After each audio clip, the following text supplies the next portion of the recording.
Hi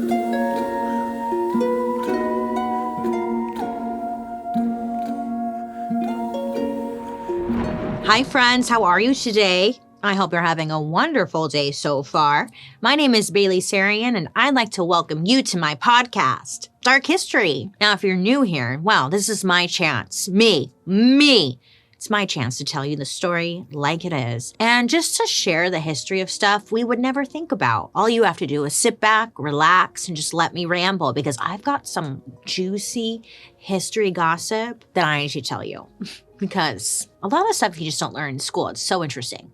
So let me tell you how I got to today's story. It all started with one night of insomnia. Yes, I got hit with it again, as one does from time to time. And those of you who have trouble sleeping know you always get the insomnia on the nights that you actually really need sleep. So I decided that instead of doom scrolling through my phone apps, I would turn on the TV to one of those cheesy music channels because, they always just help me fall asleep. So this one that I was watching, it had some hilarious documentaries about singers with like a countdown. So I turned on my TV.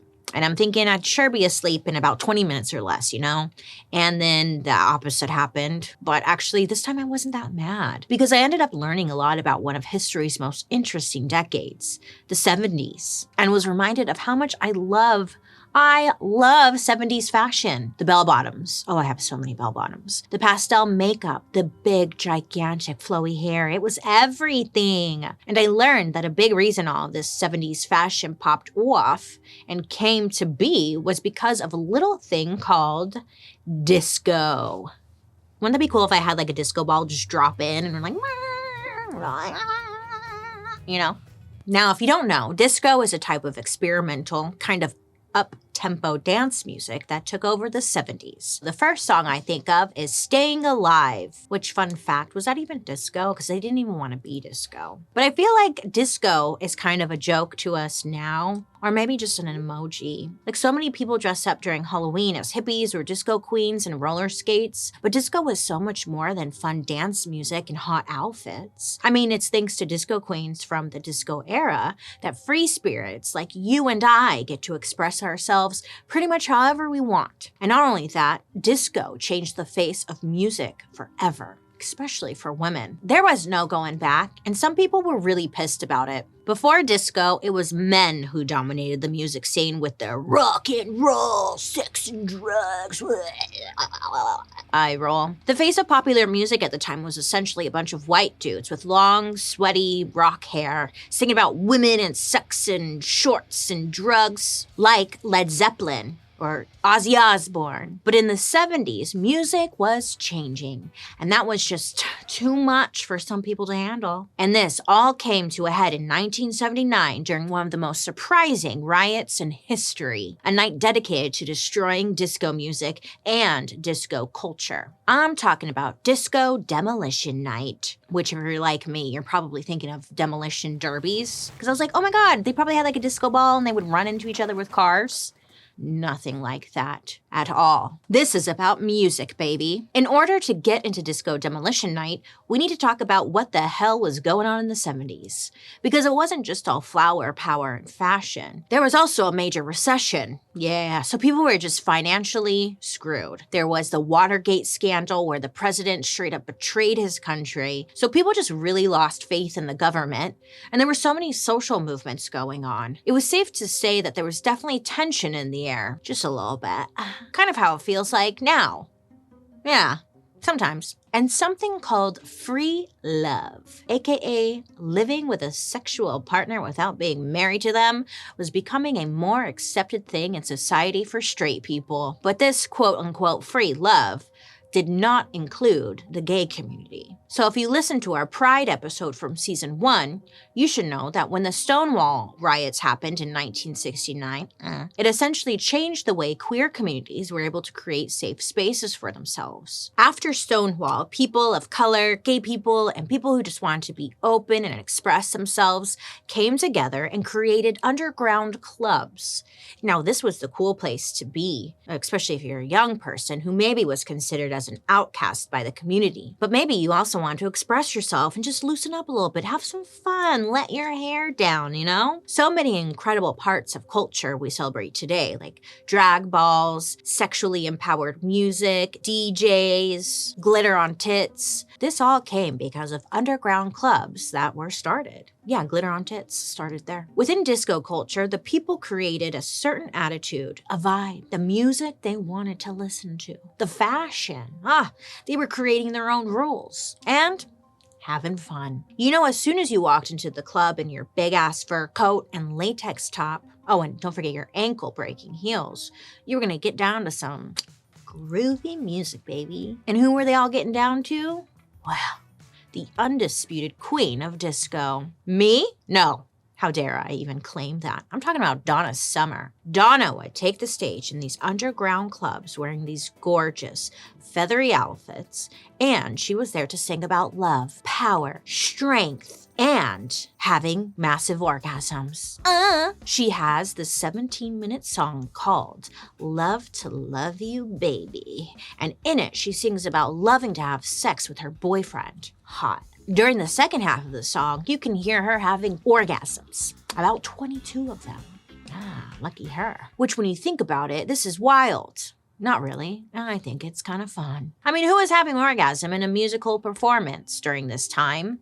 So this was a little wild, because who was? And to you and me, this just sounds like another song on the radio. I mean, we live in an era about wet-ass pussies. But back then, this was shocking. I mean, this was a big F you to the man who was trying to keep those feminists in their place. Women shouldn't be singing about orgasms. I didn't even know women had orgasms.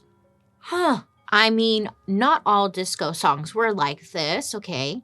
But something about Donna just really took hold of the disco scene. She just represented something new, fun, and free to so many people. And after all the BS that was happening in society, people were ready for a change. Of course, the idea of change can also freak a lot of people out. Kind of another theme we've learned here on Dark History. Even murder mystery. Change freaks people out. All this feminism, sexual equality, orgasms, and radical acceptance was downright scary to some people. Now, up until the mid-70s, disco was still known as an underground DJ thing for young, cool people. I mean, most of the disco scene happened in the dark of the night.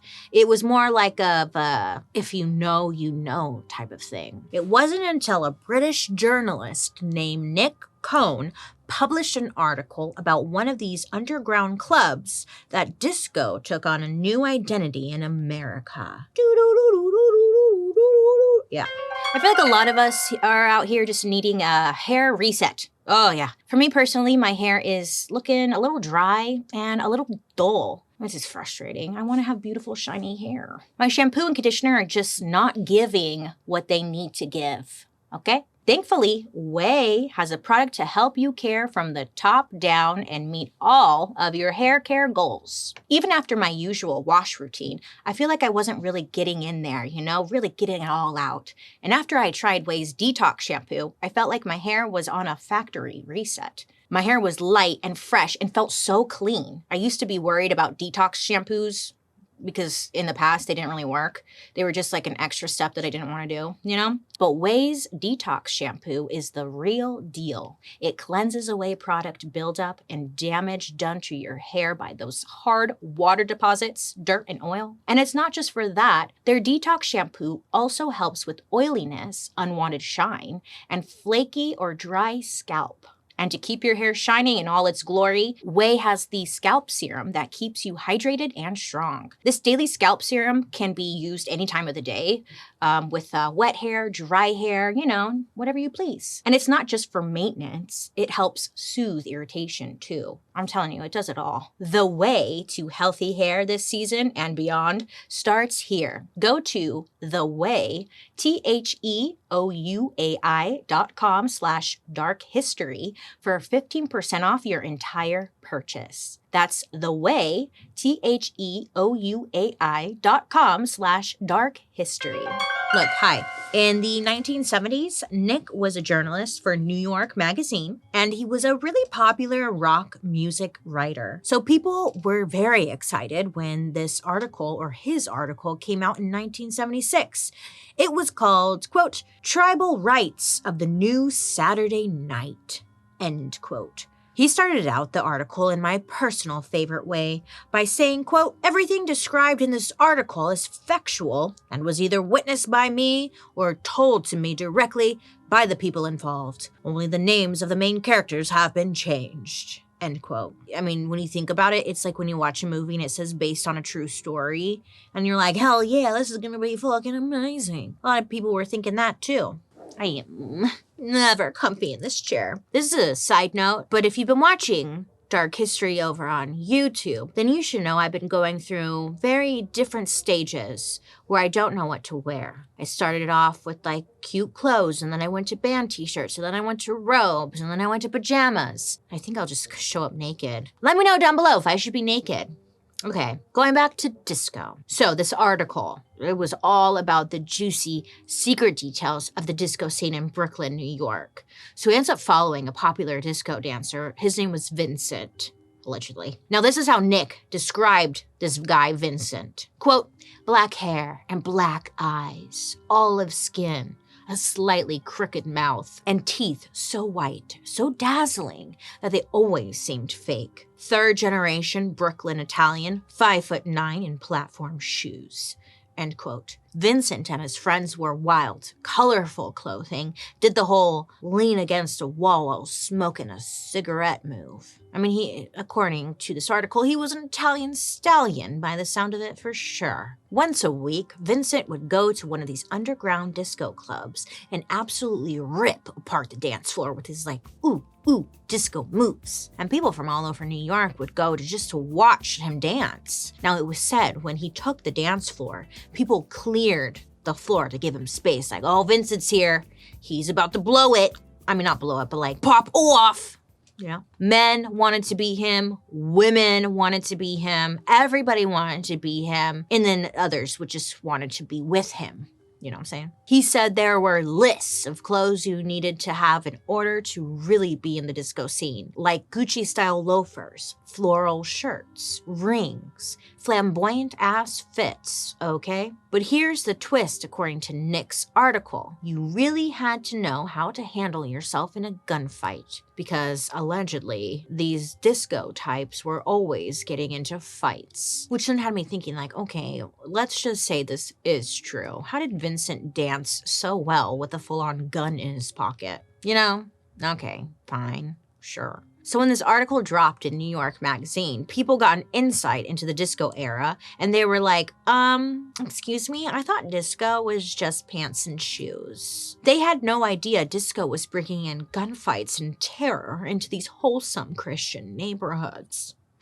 The horror. It doesn't matter if most people in the disco movement weren't anything like Vincent. The only thing that mattered to these people was the fear and shock that they felt when they read this article. And actually, one of the most famous movies of all time was completely based on Nick's article. Maybe you've heard of it. It was called Saturday Night Fever. Yes, that movie. Have you seen it? You know, I never got around to watching it. I'm really sorry about that. But I hear it's a pretty dark movie. John Travolta creeps me out. I like him in Grease, but in Saturday Night Fever, the outfit, he gave me raper vibes. Now he's in Scientology, so I mean, yeah. Worth watching? Let me know down below. At this time, everybody thought disco was about John Travolta and those outfits, the fighting, and the crime, and dancing. It just cheapened what disco was really about, a safe haven for creativity and self-expression. But you know what really cheapened the whole thing? Years after the movie came out, Nick admitted that he completely fabricated the whole article. Every single part of it. The disco scene he created in his article, Vincent, the outfits, the gunfights, they never happened. Never. Not once. I don't even know if there was a Vincent. Nobody knows. It was all a lie. Nick, the writer guy, he never even stepped foot into a disco club. He has no idea what was going on. He created a character based off of the random people he saw on the street. And then he would later go on to tell like the news company, quote, "My story was a fraud." Great. The end. Just kidding. But it's kind of psychotic of him to do that. But I guess that's what happens when you give people creative freedom when it comes to their writing for news articles. I'm not sure. But hey, I give him credit for telling the truth, eventually. Most don't. After this article dropped, disco was the talk of the town. But when people talked about disco, they weren't just talking about the music anymore. Thanks to Nick's article and all the social movements surrounding disco, people started having some really heated opinions about it. Opinions that had nothing to do with the actual music. Which honestly sounds pretty innocent, right? I mean, why was it making so many people mad? Look, sometimes people are just scared of new things, and that's exactly what was going on. Nick's article really just added fuel to the discophobia fire, and as more time went on, people started talking about disco like it was a freaking threat to their kids, to the neighborhoods, to their America. For the haters, disco was directly connected to social issues like affirmative action and racial equality. There was this group of people in Detroit who they were DJs and they didn't like disco, so they came up with their own group called the Disco Ducks Clan, like KKK, but Disco Ducks Clan. They were just giving themselves a name. They didn't like disco. And they're like, they even planned to cause chaos at local disco clubs by ambushing their stages wearing white sheets and robes. Jeez, Jesus, take the wheel, please. Thankfully, they never got around to actually doing that. Another group called DREAD, it stood for Detroit Rocker Engaged in the Abolition of Disco. Now that's a fucking name. They would perform on-air electrocutions, of disco lovers. So if someone came in and they're like, "I love disco," they would they would electrocute them, but like it was fake because it was a radio show. Just go with it. Basically, what would happen is Dread would ask their listeners to send in anonymous tips about anyone they saw listening to disco music. So let's say you heard your neighbor jamming out to Staying Alive. You would call into the radio station and say, yes, I'd like to report a crime. My neighbor is actually listening to disco music, and here's his phone number. And then the radio station, or Dread, they would call up this guy because you gave them their phone number and then call them out. So then everyone who's listening would know that this person was into disco stuff. So yeah, no matter who you were, you had an opinion on disco. Disco at this point became mainstream, and the clubs were popping up everywhere in the big cities. You couldn't even walk down the street without seeing someone dressed up in Saturday Night Fever inspired disco outfit. And most of all, you couldn't even turn on the radio without hearing a disco song, whether you liked it or not. And this was back in a time when radio was all you had, unless you went out and bought records, but that could be really expensive at the time. It wasn't long until the music was everywhere, and it was almost like there was no other music, and other music just didn't exist at all. You know what it kind of reminds me of? It reminds me of a famous animated movie called Frozen. I roll. Because when that movie came out, you could not get away from it. It was everywhere. Everywhere I turned, someone was singing, "Do you want to build a snowman?" And I'm like, no. No, I don't want to build a f***ing snowman. I got things to do, bitch. First of all, it doesn't even snow here. But that doesn't matter. So disco was like that times 100. And this didn't sit well with some people, especially one man. A man who made it his mission to try and get rid of disco on the radio and bring back rock and roll. He was like a Karen before Karen. His name was Steve. His name was Steve Dahl, and he hated disco music. He was like the old man who tells you to get off his lawn type of guy. Yeah, that was Steve. Steve had wanted a career in radio ever since he was a teenager. He used to hang out in the radio stations in his hometown in California, and Steve was gonna be a radio DJ, no matter what anyone told him. Dream big. Dream big. The music that was big when he was growing up was rock and roll, baby. So he naturally thought, hey, when I'm a DJ, I'm gonna play all the rock and roll all the time. But by the time he got a job in radio, rock just wasn't the vibe anymore. Disco had taken over, and Steve hated it. But it wasn't just the music. Steve said that one of the reasons he hated disco so much was because he didn't look good in those disco suits. It was a movement he just couldn't fit into. And when you're younger, you just want to fit in. And when you can't, it's easier to hate it than to be sad about it. But the reasons didn't matter to Steve. I'm tired. At the radio station he worked on called WDAI, he would always talk about how much he hated disco. And then one day, right around the holidays, Steve's boss broke the news. Disco was so popular that they were going to change the radio station he worked at from rock to Chicago's first disco station. I mean, this is gonna bring in the numbers, baby. This is where it's at. But Steve could not bring himself to be a disco radio DJ, and the station knew that. So they fired his ass. Yeah, they fired him, Joan. And you know what happens when you piss off a white man? It does not go well, especially when you fire a white man. Does not go well. Now, losing your job, it sucks. It's not easy. But for Steve, it was just like, I don't know, a salt in the wound.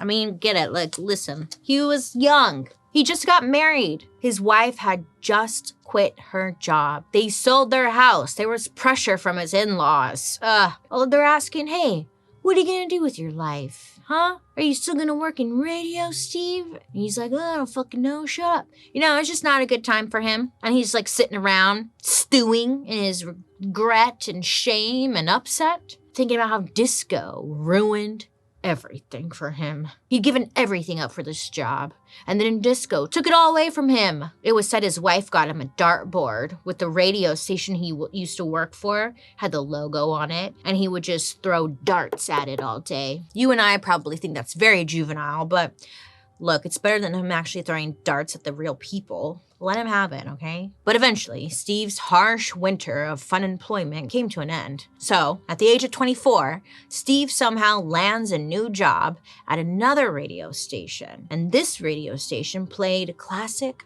rock.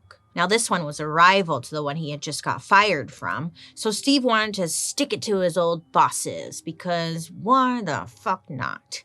And he decided to make a scene while doing so. I like revenge. It's kind of fun sometimes, if it's towards the right person. But the white man always confuses who the right person is, don't they? Yeah. You know what would be amazing? To hire someone just to, I don't know, curate all the TikToks for you and like tell you what's trending. Maybe gather analytics or, I don't know, like deliver things to you and then you post the TikToks or something. I don't know. It'd be nice. And then, like, if you actually think about it, you could post a listing for that job specifically on a platform like ZipRecruiter.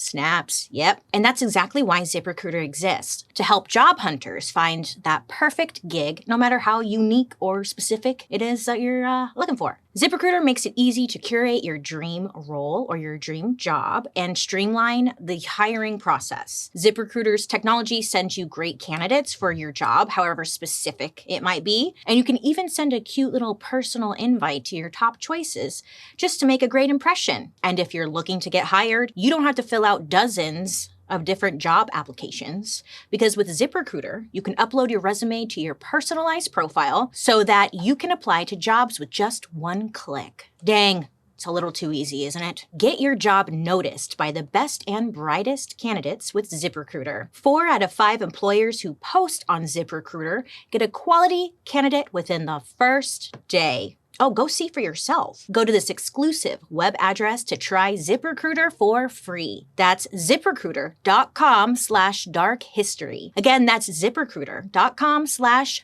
DARKHISTORY. ZipRecruiter, the smartest way to hire. That's how I found Joan. She applied for Couch Potato. Now here she is. As soon as he started this new gig, Steve did all sorts of things to shake up the airwaves. One major thing that he put together was an anti-disco army made up of his listeners called, quote, the Insane Coho Lips, aka the Cohos. I know what you're thinking, because I was thinking the same name. What the hell is this name? It's not catchy. The Cohos? The Insane Coho Lips? I feel like I'm missing something. Well, I guess it was a play on a name of a street gang called the, quote, the Insane Unknowns, and a local fish called the coho salmon. This is so white, isn't it? Anyway, the cohos, the salmons, bonded over one simple idea. Disco sucks. Period. End of story. Backspace. Backspace. Quotations. Period. Period. Exclamation point. Quotation commas. Backspace. Period. Enter, enter, enter. Tab. That's right. And Steve commanded this army of cohos to be all sorts of disruptive. Now, think of them as like the K-pop stans. Just think of any stan that goes way too hard for anything. Yeah, that's how his stans were. They went hard for Steve. They did whatever Steve asked of them. Now, one time Steve was on the radio and he was getting all his cohos hyped up. He's like, yeah. Hey guys, we're gonna meet at this teen disco club out in Chicago. And then the listeners, the co-hosts are like, yeah, what? And then what, daddy? What?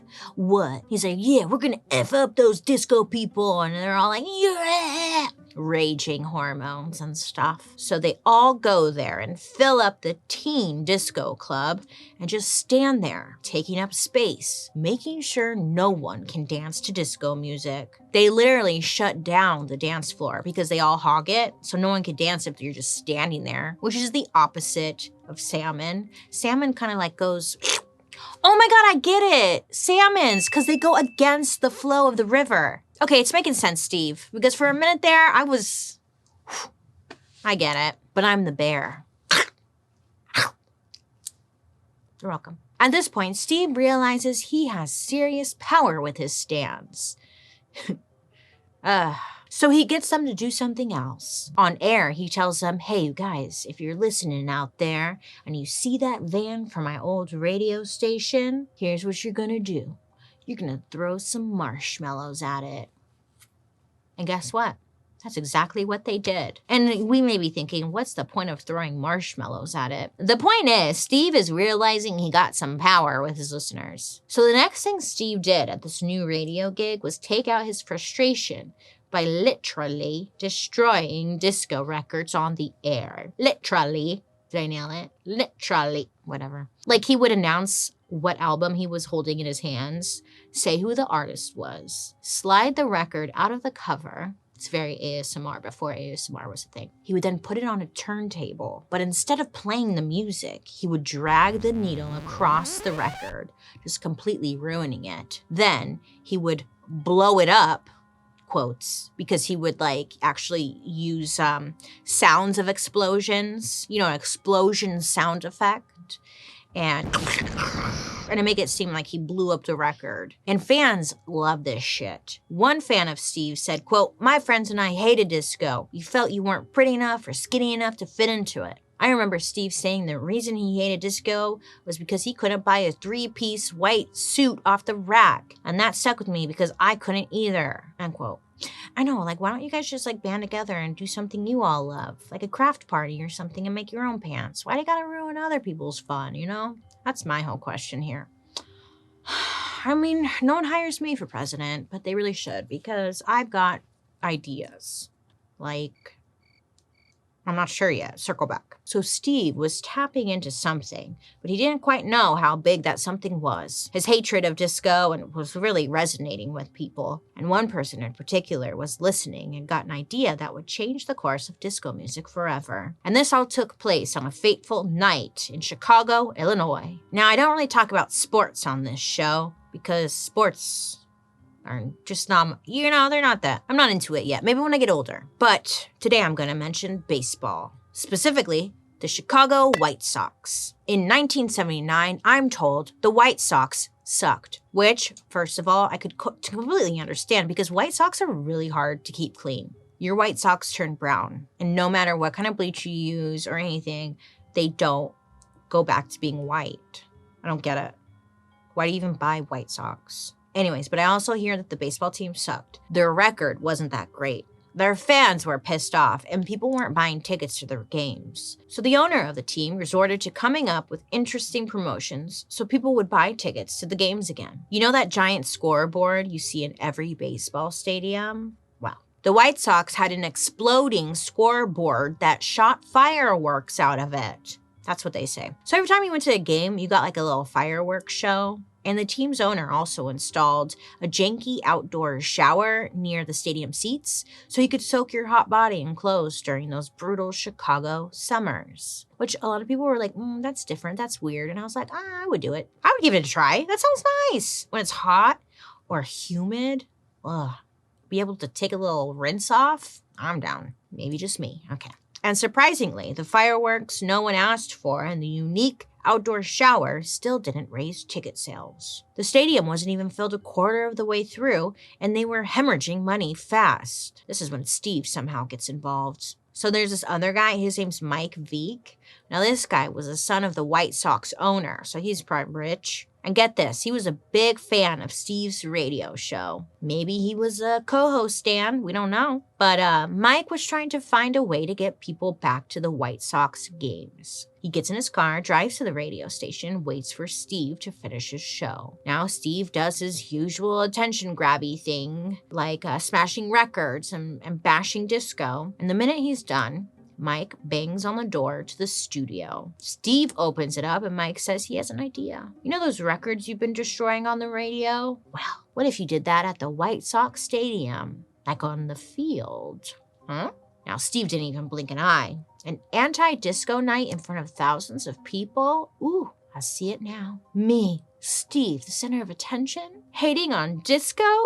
Sign me up. So Mike and Steve set the date, July 12th, 1979. And in the days leading up to it, Steve is on the radio promoting the hell out of what they're calling Disco Demolition Night. He kept telling listeners that, hey, if you want to bring a disco record to the baseball park, you can get a discounted ticket to the stadium for just 98 cents. Oh, less than $1. And on top of that, the White Sox were playing a doubleheader, aka 2 games in one day. Because I didn't know what that meant, just in case anyone out there is like, what's that? 2 games in one day, back to back. And this is important to know because it was between these 2 games that Steve was going to blow up the piles of records in front of the whole stadium, like a little halftime show. Because of Steve's following and his ability to, let's say, motivate people to do things, the White Sox owners expected 35,000 people to come out for the event, which was a few thousand more than for normal game days. But when Disco Demolition Night finally rolled around,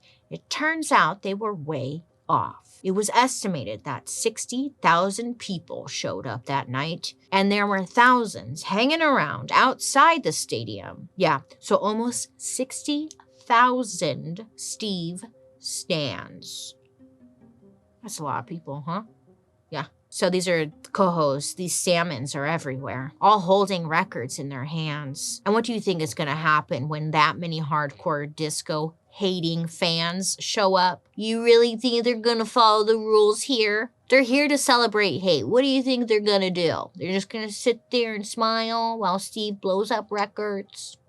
Yeah, that's what they really thought was gonna happen. So cute. First of all, when people got to the stadium, there wasn't one big box for all the disco records people brought. There were dozens of boxes of records packed to the brim, just ready for Steve to blow up. It's so, like, jeez Louise. So yeah, the promotion worked. Good for him. But disco-hating fans were not waiting for Steve to start some drama. One of the guys selling soda at the stadium said that fans brought extra records to throw like a frisbee onto the field, but they were going to do this during the game, which made me laugh, kind of giggle at first. But that actually, when you think about it, that can like seriously hurt someone, because when you toss a record, like a frisbee, if you give it enough, that could like chop someone's head off. A frisbee from freaking hell, which great horror film idea if you're out there. Frisbee from hell, I'd watch it.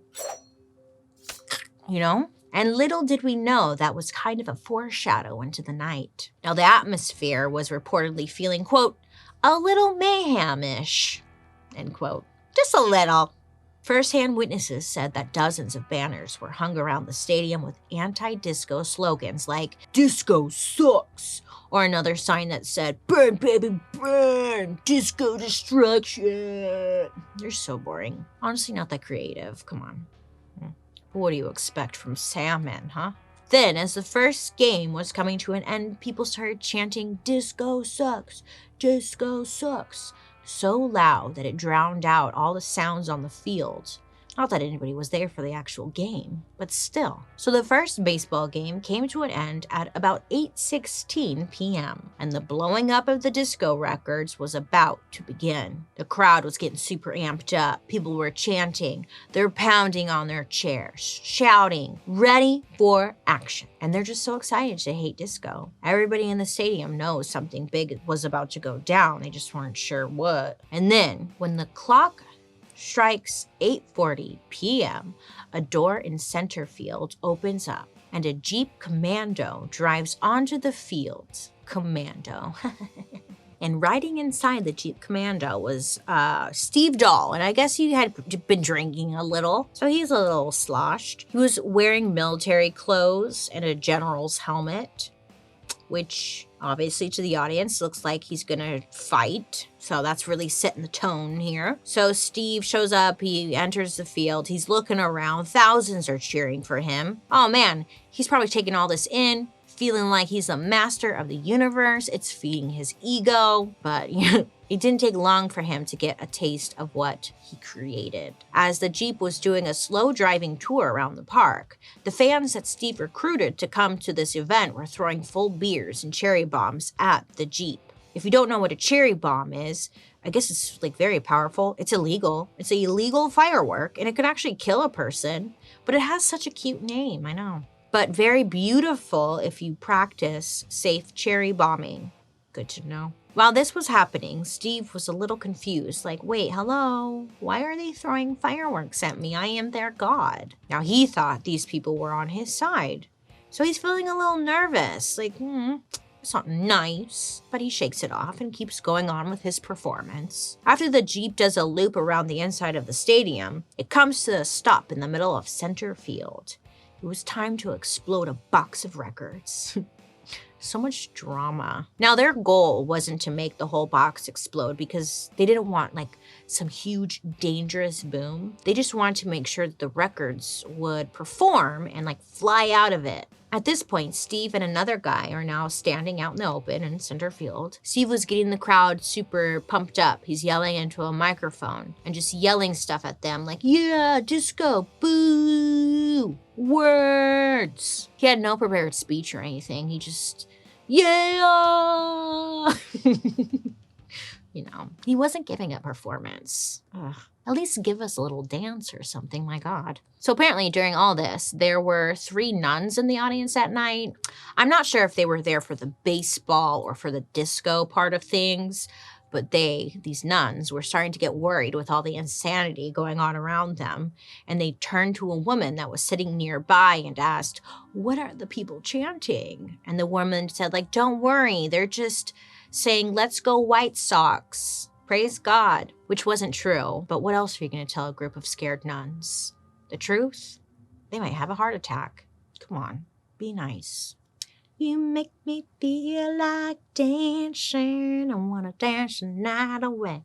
You make me feel like dancing. So cute. While Steve is out there whipping the audience into a frenzy and soaking in every second of attention he's getting, thousands more people, most of them part of Steve's little army of co-hosts, were outside the stadium looking for any way to break in. Feeling deep FOMO, they wanted in on the action. But many of them didn't have 98 cents. What a rip. Times were tough, but they wanted to blow stuff up. Come on, let us in. So what do you do? What do you think they did? You got that right. I felt like Reba right now. That's right. What'd she say? You got that. That's right. They ended up bum rushing the stadium.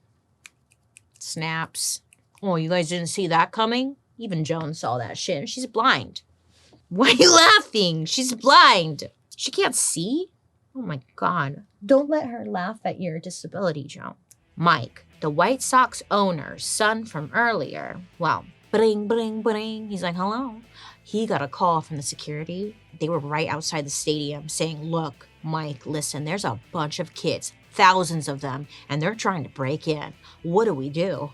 Yeah, so there's thousands of kids. They're outside. They're rocking the ticket booths back and forth and scaring the shit out of these defenseless employees who are just there to collect 98 cents and then go home. And not just that. Some people started climbing fences, scaling walls, jumping over gates, and crawling through open windows to get inside the stadium. The situation was getting a little out of control. So Mike has to think quick. I mean, the safety of these employees is on the line. He didn't really care about the safety of the employees. He cared about the stadium. And he's like, oh, fuck, they're gonna tear up the stadium. This is kind of backfiring, Mike. What are you gonna do? Well, he makes a phone call that he regrets to this very day. Is he still alive? Hey, Mike. Inside the stadium, there were a bunch of security guards in yellow jackets standing all around the baseball field. They were there to make sure the audience kept their butts in their seats. They're trained in crowd control, but Mike offers 15 of them to leave their posts on the field and head to the outside of the stadium to save those employees in the booths and whatnot, and also stop the thousands of people from storming the gates. Now, do you think 15 people versus thousands of people is gonna work out? I'm sure you can imagine it's not gonna go that well. So back inside the stadium, Steve sees his opportunity. He announces to the audience, quote, "Disco sucks, and we're never gonna let them forget it. They're not gonna shove it down our throats. We rock and rollers will resist, and we will triumph." He probably pulled his dick out because I feel like a lot of guys do that when it's not needed, but they do it, you know? Or is that just me? So yeah, whipping out. Steve then lights the end of the dynamite with his dick out, I'm sure. Seconds later, kablam! The explosives go off like a bomb, destroying the disco records. Now, shards of razor-sharp records go flying in the air. Record wrappers are burning on fire in the outfield. The explosion leaves a hole in the middle of the baseball field. Oh, fuck, how are they gonna play baseball? No one knows. It's chaos. Art imitating life. Life imitating art. It was disco, and they didn't even know it. Oh, okay, yeah, back to the story. Security, remember security? Well, they're nowhere to be found because they're out in the front trying to handle those people. So once that bomb goes off, woo, the audience members, they look at each other and they're like, yeah, it's time to rage. Zeppelin forever, brother. It was the green light, baby. The audience starts rushing down the stairs, jumping over seats. Those poor nuns, lost in the crowd, running onto the field by the hundreds. It was out of control. At this point, everyone knew I don't know, you guys. I don't think this is some dumb radio stunt anymore. It turned into a full-scale riot. Those poor nuns. I hope they made it out alive. One vendor at the stadium said he remembered everything like it was yesterday. Some kid with long hair jumped out of the stands and onto the field. He then sprinted to one of the bases, ripped it out of the ground, and waved it around like it was a trophy. The vendor said everyone else followed the long-haired guy's cue and started ripping stuff up too. Yeah, humans are pretty dumb. Us humans are really stupid. So, I believe this story. I do. So, okay, stoned and drunk teenagers climbed out of the stands and slid down like these big poles that went onto the field. They went down them like they're freaking firemen responding to a call. It's kind of Beauty and Grace. But instead of putting the fires out, these people were looking to start them because just above them, a sportscaster reported that people in the upper deck were pouring lighter fluid down the big poles, trying to light them on fire, but they're metal. Yeah.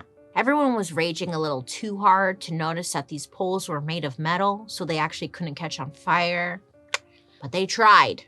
Okay. Now this was just kind of supposed to be like a little halftime show, a little halftime celebration where we just hate disco, but then we go back to baseball. And all those players that were getting ready to play the second game were just hiding, dodging shoes. They were dodging trash, things on fire, whatever else people were throwing at them. They put on their helmets and they looked for cover. One player named Rusty even said, "Oh my God almighty, I've never seen anything so dangerous in my life." In the dugout, the rest of the team was taking shelter, just trying to stay out of harm's way. And it was pretty clear at this point, security was not going to be any help because where the hell were they? The players had a death grip on those baseball bats, just ready to defend themselves against potential rioters. And one player asked them if they're going to use those bats against them. Look, if the rioters or whoever came down into the dugout, they were ready to defend themselves if needed. Then, like, I guess there was a time when, like, the player went onto the field to look at, like, the damage that was being done. And the second he did this, something whizzed by his head. I guess someone threw a disco record straight at him, and it was thrown so hard that it stuck right into the ground next to him. And the player was like, holy shit, man, like, I could have been killed by the village people. Could you imagine cause of death decapitated by the village people record? I'd put that on my headstone.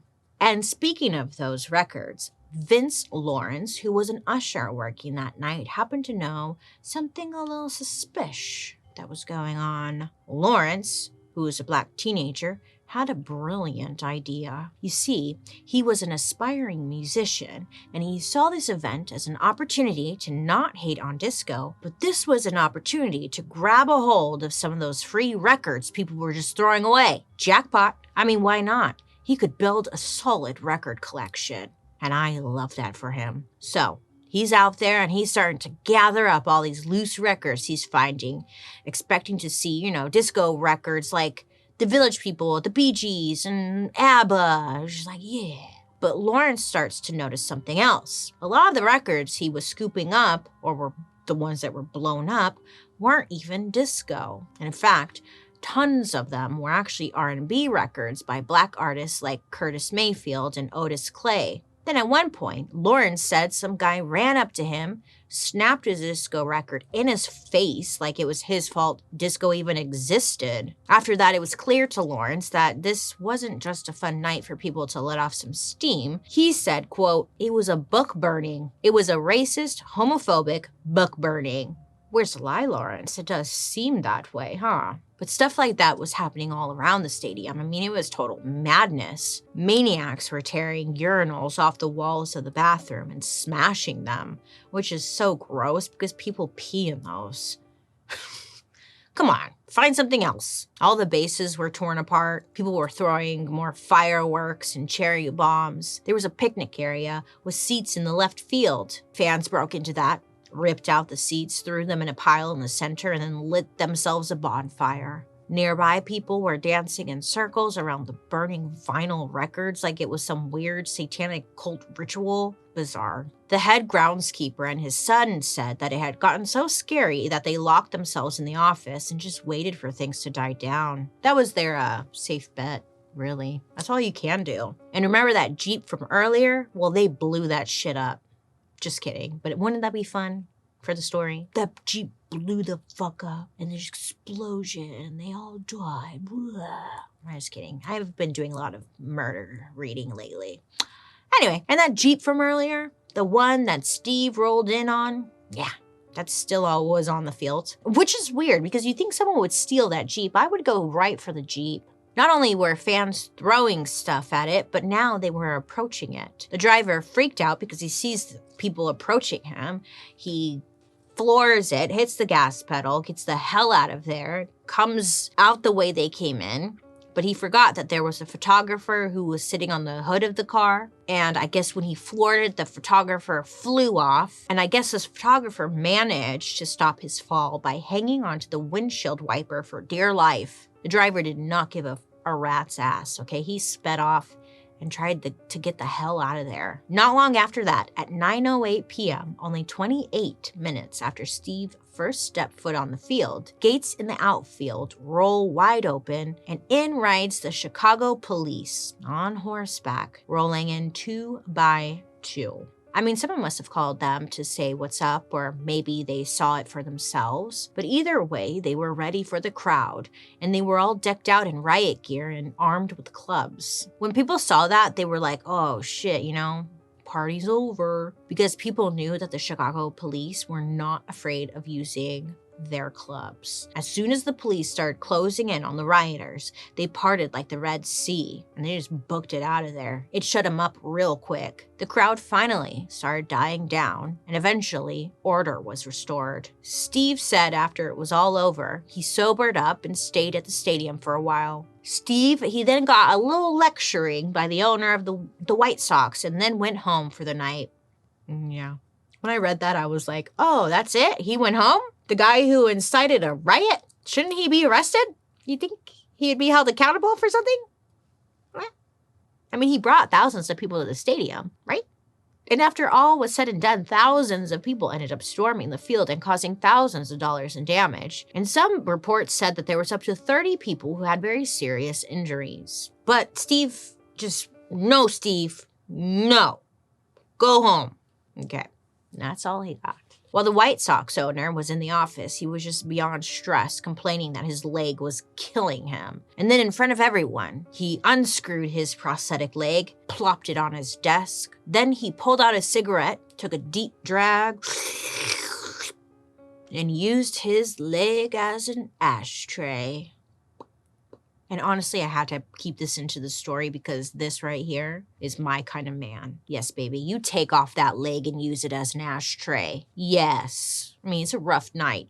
Who could blame the guy? Iconic moment in American history, I say. Now, there are a lot of accounts about what happened after Disco Demolition Night. Many people say it was just a fun night where thousands of people got to trash disco music and, yeah, sure, things got a little out of hand, but it was no big deal. And Steve actually thought Disco Demolition Night was very successful. One thing we know for sure is the violence of that night really freaked out record labels because they didn't want to be the one on the receiving end of that hate. One famous DJ said, because of this one night, quote, it scared the record companies, so they stopped signing disco artists and making disco records, end quote. Like, for example, Donna Summer kept recording and making music, but now records were labeled as dance music and not disco. At this point, disco was kind of like a touchy subject that nobody wanted to touch. And it's not like disco completely went away, but it did kind of go back underground into clubs, back where it started. Made a whole full circle, didn't it?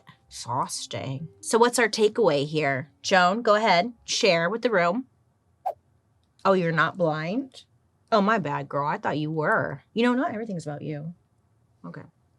Anyways, honestly, it's kind of hard to find just one takeaway here because there are so many damn pieces to this. Some say Disco Demolition Night tapped into a whole lot of resentment about how the face of music was changing. Maybe it was the article that fueled people's perception of disco. Maybe it was the co-host. Yeah, fuck Salmon. But the hate was real. Maybe it was just all of it, the perfect storm, all at the right time, just and it exploded because the Steve guy just is so grumpy, right? I mean, to be fair, Steve didn't create that resentment. He just exploited it, right? And it worked. I mean, radio stations that switched to disco went back to playing rock. Then even the freaking Grammy Awards canceled their best disco recording category after just 1 year. Wow, it happened so quick, huh? Interesting. Others say Disco Demolition Night was a night dedicated to getting rid of, quote, black music. The real disco scene was made up of many communities of color and people who belong to the LGBTQIA+ community. And many people believe that Steve and the co-hosts and everyone else who hated disco just used it as a cover for resenting people that didn't look like them. Steve has denied that Disco Demolition Night was ever racist or homophobic. He says it was just about the music. But we know that there were people who probably participated in that riot who felt differently. It wasn't just about the music for them. It was about the whole scene. The world was changing. And as we have learned here in Dark History, some people just don't like change and they will do anything to stop it from happening. Honestly, I think our biggest takeaway is no matter what you listen to, it's good. Two things can be true at the same time. I think there's a time and place to rage. Have you ever been in a mosh pit? If you haven't, you should go. That's where a lot of people let out their anger. Ooh, yeah. I definitely got some hair pulled out in my early 20s in a mosh pit. Stepped on, beat, kicked, spit on. I got my pants pulled down one time. Anyways, mosh pits. Great place to release that anger. But if people start literally blowing things up, rioting, lighting fires, and destroying property because they didn't like Diana Ross, like maybe, I don't know, you're overreacting a bit. I don't know. That's just my thought here on this couch in this room alone. with my thoughts and feelings. But we wouldn't have so many of the artists we have today without disco. So for one, I am glad it existed because for me, the makeup, the bell bottoms, the hair, the glam, the fun, the beat wouldn't be here. Okay? And ooh, my favorite part, right as of right now, we're kind of in the middle of a disco revival. So lean in, have a little fun, relax. If somebody likes something that you don't understand, I don't know, maybe just mind your own business and get back to crafting. If you know of any of those underground clubs, let me know where they are and I'll be there in just a few minutes. Invite me, please. I'll show up. I want to go. That sounds fun. Now, I like this story because it seems like it's about one really specific thing, disco.